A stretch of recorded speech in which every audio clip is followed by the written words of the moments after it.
بے-نظیر income support جیسے اہم programmes کے لیے 716 ارب روپے، ٹرانسپورٹ اور انفراسٹرکچر کے لیے 1000 ارب روپے اور زراعت جیسے بنیادی اور عام شعبے کے لیے صرف 4 ارب روپے رکھے گئے ہیں۔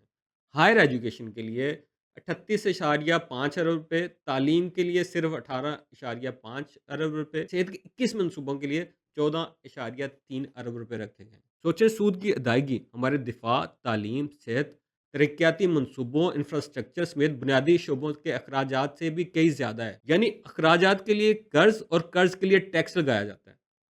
اب اگر کوئی سوچے کہ چلو ٹھیک ہے، ہم لوگ ٹیکس دیتے ہیں تو شاید کبھی تو یہ ہو نا کہ یہ سب کچھ صحیح ہو جائے گا اور یہ سب مسائل حل ہو جائیں گے، وہ بھی غلط سوچ ہے، کیونکہ ہر سال اس قرض اور سود میں اضافہ ہو جاتا ہے۔ یہ خبر دیکھیں جس کے مطابق 2025 میں پاکستان کو 26 ارب ڈالر کا بیرونی قرضہ واپس کرنا تھا۔ پاکستان نے جو رواں مالی سال کی تیسری سمائی ہے، اس میں 3 ارب 80 کروڑ ڈالر کا قرضہ واپس کیا اور اس کے ساتھ سود بھی واپس کیا ہے، جن میں سے 1 ارب 26 کروڑ ڈالر صرف سود تھا۔ ایک طرف قرض اور ٹیکس بڑھ رہا ہے تو دوسری طرف پاکستان میں مسائل بھی بڑھ رہے ہیں۔ یہ ورلڈ بینک کی رپورٹ دیکھیں جس کے مطابق پاکستان میں غربت 25% تک پہنچ چکی ہوئی ہے اور ملکی آبادی کا 44% حصہ غربت سے متاثر ہے۔